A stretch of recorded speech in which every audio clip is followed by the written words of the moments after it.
and welcome to Agape. We're all about love here at Agape. We're defining love, we're experiencing love, we're creating love, we're redefining love, we're getting clarity about love. My purpose in life is to simply become more aware.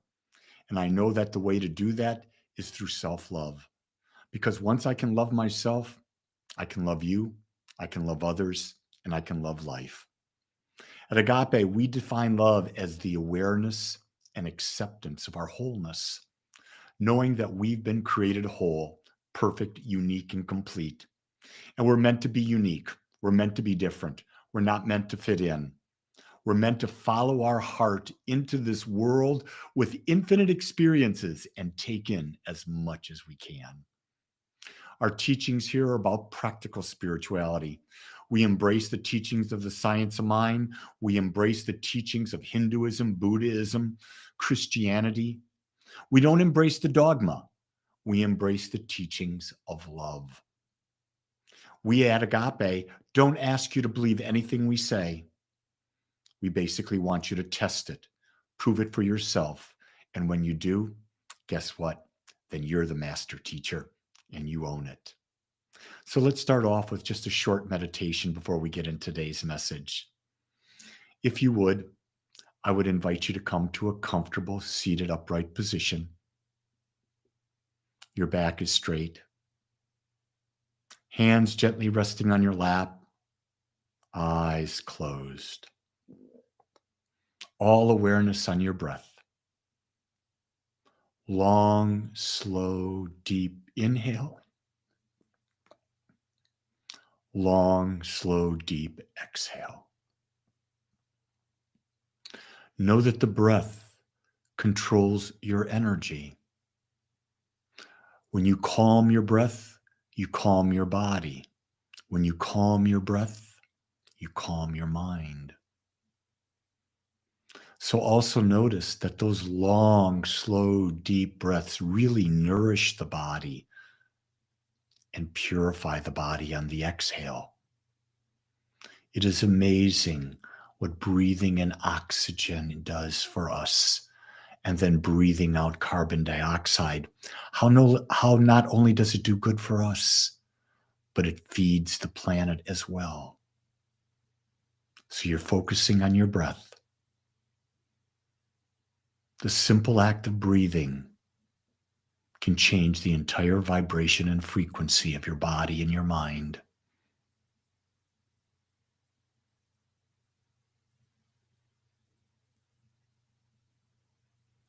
I would invite you to create a frequency of receptivity. Receptivity to new ideas, new ways of looking at things. For when we look at things differently,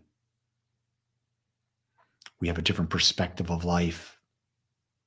And we have a different perspective of life, we'll see life completely different. Because life is going to happen no matter what we do. The question is, what do we perceive as happening? Perceive yourself right now becoming nourished, purified, and becoming even more and more and more relaxed. Let this sense of relaxation wash over you, envelop you, surround you with love, a love of pure joy and pure acceptance. This is who you are. This is your natural state. Notice how you feel. Your body's saying yes. Who knows what your mind's saying, but it's not important because you're its master. Your heart is opening, and love is flowing in, and love is flowing out, just the way life was created.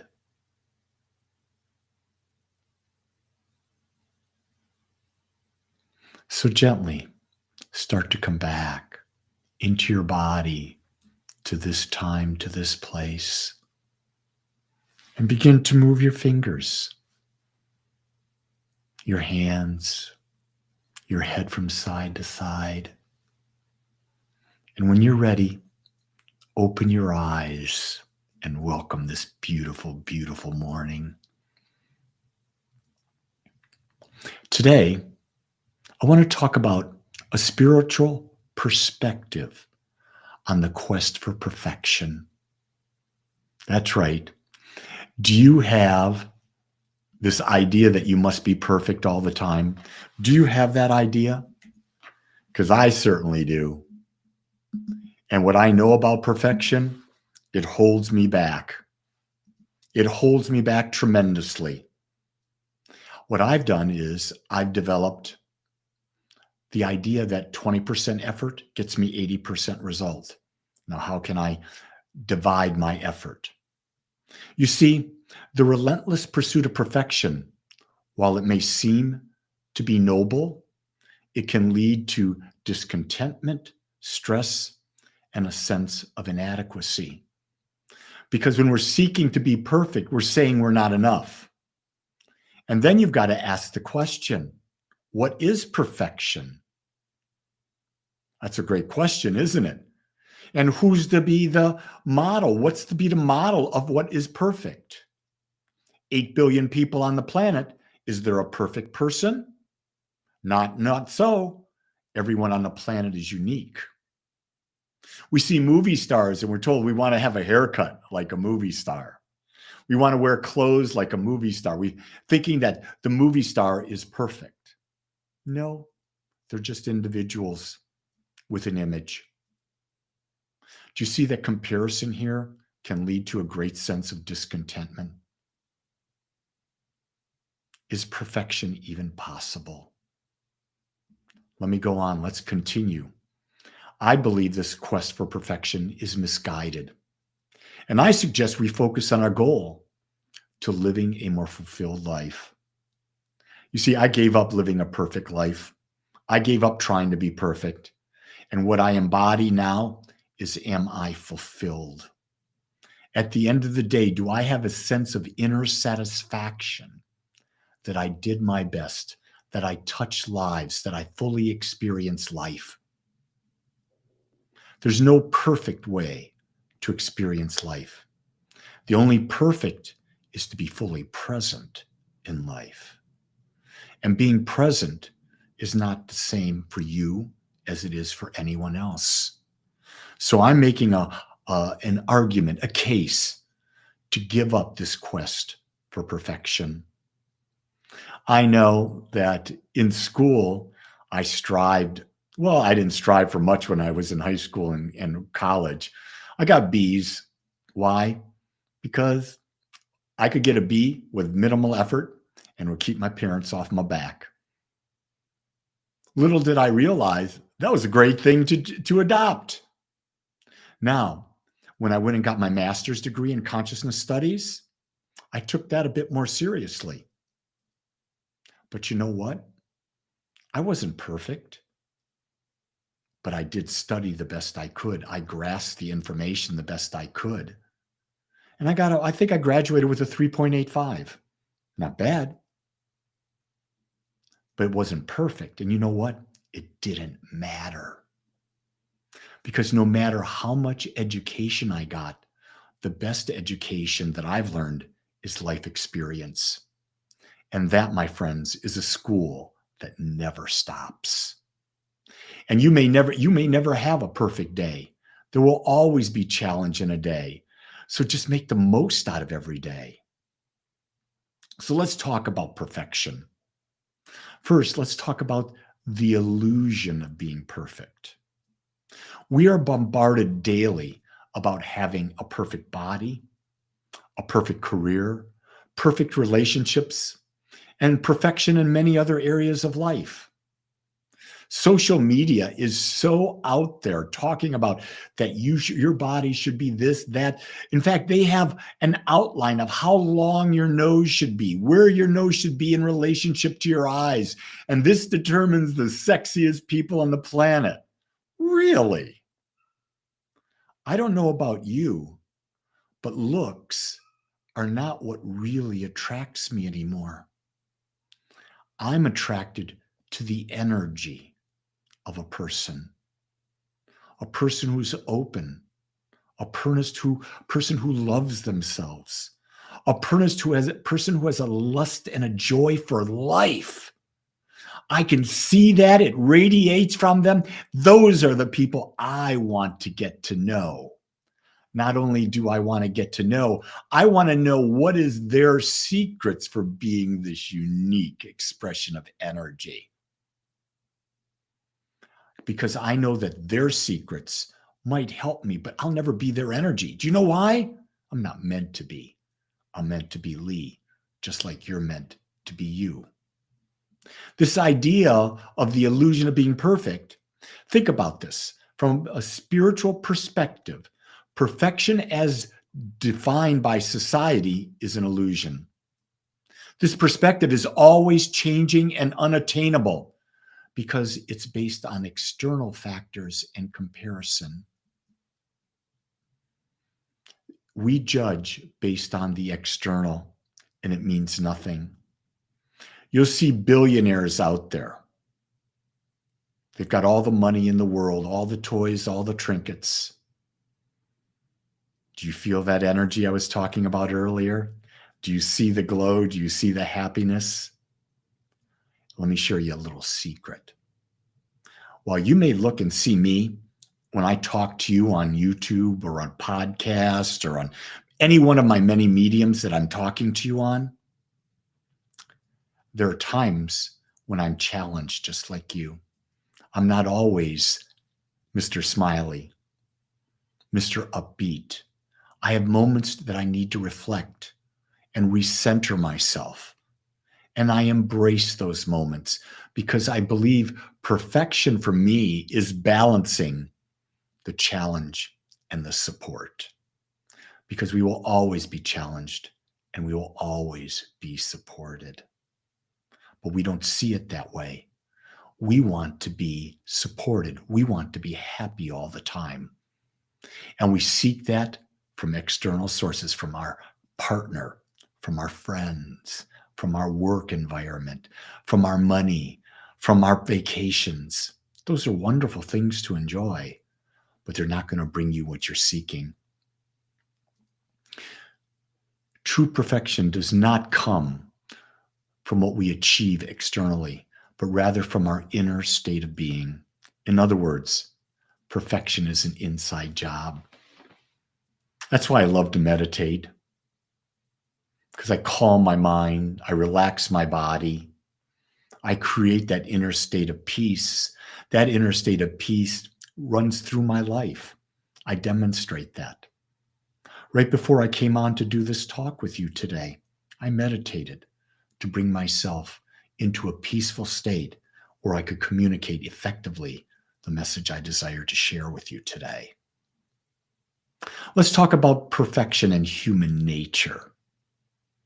The human experience is inherently imperfect.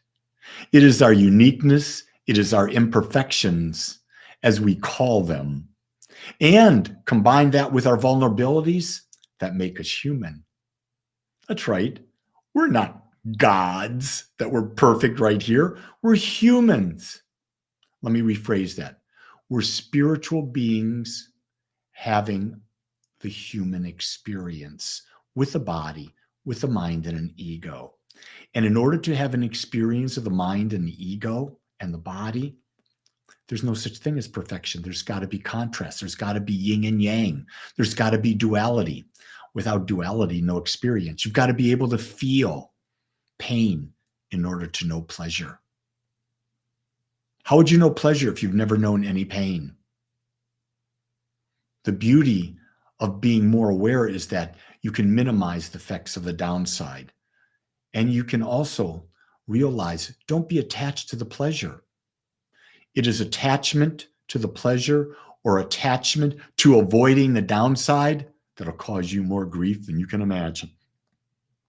The thing you want to perfect is seeing life as always in balance. If you can, you're not going to all the time, but you can do your best. And that's the key here. It's not about being perfect. It's about doing your best in a moment. The pursuit of perfection, which is unattainable, distracts us from the real journey of life, the journey of self-discovery and spiritual growth. When I talk about spiritual growth here, I'm talking about increasing your awareness that you are spirit having a human body, that you're not your body, you're not your mind, but you have them. Spiritual growth, you can't grow spiritually. You can only become more aware that you are fully spiritual. And that's the journey of self-discovery. The perfection of getting great grades, excelling in the corporate world, those can be great distractions because we're willing to sell our soul for money, sell our soul for power, for prestige. And do they really work? I did it. Didn't work at all. I gave it up. I decided to follow my path, my heart. I decided to listen to my heart, which knew at a young age I was to be a spiritual teacher. I didn't know what it meant. I thought it was to be a priest, and I realized that's not it, because I am not about organized religion. I am not about dogma. I believe that love is the only religion. And love is what? The awareness and acceptance of our wholeness. It's about doing your best in every moment and experiencing all of life. It's not about following dogmatic rules to fit in. That's the illusion. I suggest you consider giving it up. When we're looking at this thing of perfection, we must embrace imperfection. When we accept and embrace our imperfections, we open ourselves to transformation. Our perceived flaws are but growth opportunities. They teach us humility, empathy, and resilience. Think about that. Every time I make a mistake, every time I see a flaw, I get the opportunity to open up and transform my life. I see that when I make a mistake, it's an opportunity to grow, to not make that mistake ever again. Or maybe it's not that big a mistake. I don't have to think about it. But it also teaches me to be humble, to realize I do have both sides, and to realize so does everybody else. And so by embracing imperfection, I can be more empathic to all those I meet on the journey. And then as I overcome, as I grow and I become more aware, I'm resilient. I see life as a constant journey. It's not a battle, it's a journey.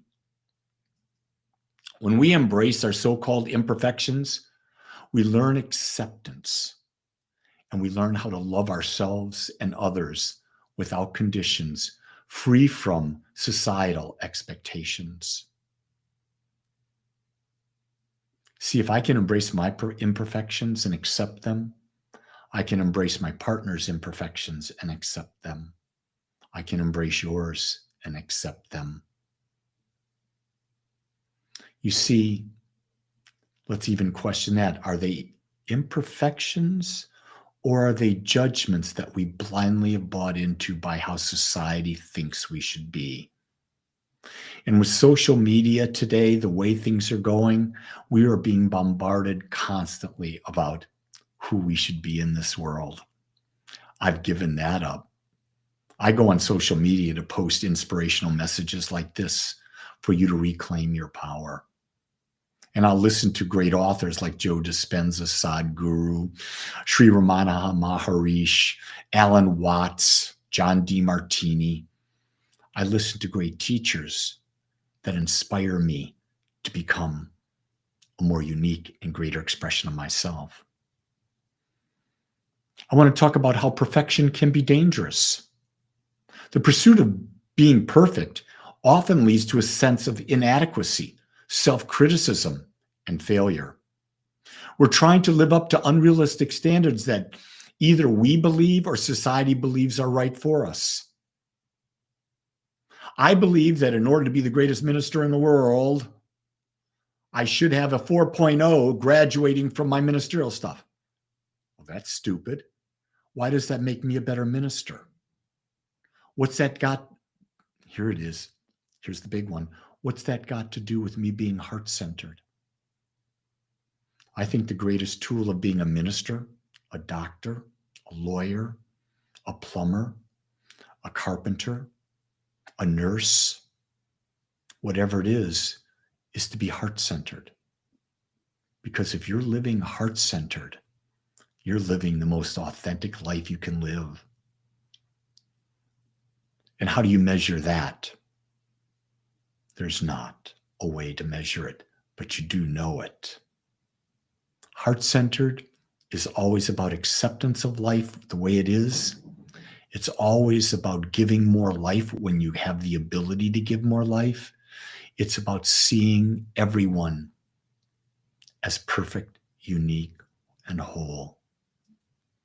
You see, perfectionism often isolates us from others while creating a false image of how we must be, which prevents us from being our authentic selves. In ministry, I'm pretty earthy in my talk. In my Sunday talks like this, I'm not as earthy as I am in other talks. But I'm earthy because I want you to realize I'm not different from you. I'm just like you. I'm not going to create a false image that I'm holier than thou. That's ridiculous. That prevents me from connecting with you. I have an earthy side. I have a humble side. I have an arrogant side. I have all those things. Most of the time, I'm doing my best to be aware of them. A lot of times, I am consciously choosing to be earthy in a moment. Why do I like that? Because it brings out my sense of humor. I think we need to laugh more. I think when we laugh more, we let go of this sense of perfectionism. Perfectionism holds us back. Will you connect with someone that you know is not perfect? It was real interesting the other night on America's Got Talent. I normally don't watch it. My wife and son watch it. And they had this contestant come up, and it was time for bed. Gene says, I want to watch this contestant. I want to watch this contestant. So I had just come upstairs. I stopped and I watched. And it was a man in his probably mid-50s, missing teeth, fat, dressed sort of frumpy. And then I didn't hear the prelude, but he started to sing. And he's saying, don't stop believing. And it blew me away. It blew me away. This man's voice was beyond anything I could have ever imagined coming from him. And then when he finished, he got a standing ovation. And then I found out that he had been, for his career, a janitor in a middle school. And here he was in front of millions and millions of people with the gift of voice. Was he holding back his authentic self? And I looked and I said, good for you, buddy. You really stepped out of your comfort zone. You really followed your heart. And your heart didn't let you down. I felt good going to sleep that night. I felt so proud of that man. What an inspiration to see that. He didn't fit the image of what society said a singer should look like. But who gives a flip? He had the chops, and the chops did all the talking for him, didn't they? Our spiritual journey is not about becoming perfect, but rather about realizing our wholeness. Wholeness embraces all parts of ourselves, the light and the dark. It allows us to learn what love is. One of my teachers, Dr. John D. Martini, said there are 4,628 human traits. And every human being on the planet has every one of those traits.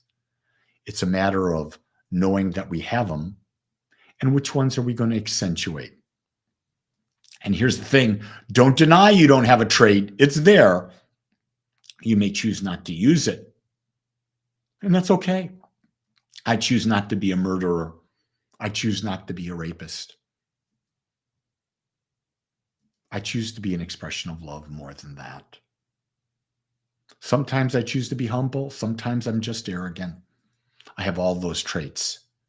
And when I accept myself and knowing I have all those traits, I understand what love is. The last thing I want to talk about is living authentically. When we live authentically, we let go of the need to be perfect and embrace who we truly are. It means to live in alignment with our highest values and consciously chosen beliefs rather than conforming to societal expectations. Do you know what you believe? What are the most important things that you value? Did you really choose them? Or did you buy into what mom and dad or someone else gave you? One of the greatest lessons Dr. DeMartini taught me is to understand what my top 5 values are, the things I want most of in the world. Once I understood them, I made them the basis of every decision I make. All my beliefs center on them. And then here's what I also do. I reevaluate them every 6 months because you know what? I change.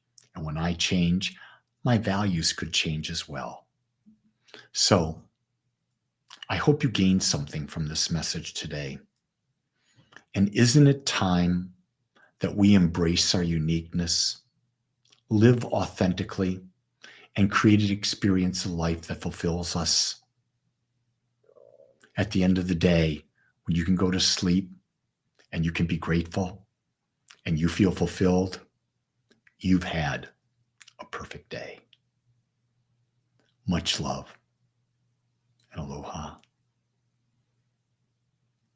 I want to thank you for joining me today. If this message touched you in any way, I invite you to plug into Agape. Go to agapespiritualcenter.com. Sign up for my daily news or my weekly newsletter and daily thoughts. You'll get a daily thought that I wrote that morning. I never do them in advance. Not never. Once a year when I go on vacation, I may do a couple in advance, but most of the time, that morning. I want you to know what's important going on in my life and see how it touches yours. Also, there are many ways to plug in. We're a virtual community as well as in person, but most everything we do is virtual, and there's ways for you to connect with us. And if this message was good, it touched you, make a donation. Go to the giving tab at Agape Spiritual Center and support us as we bring this work of how to better self-love, how to meditate, how to use the power to create to those in the world. So together we can create a world that works for everyone. It's been my pleasure being with you. Thank you for your time and the gift of your love. Until next time.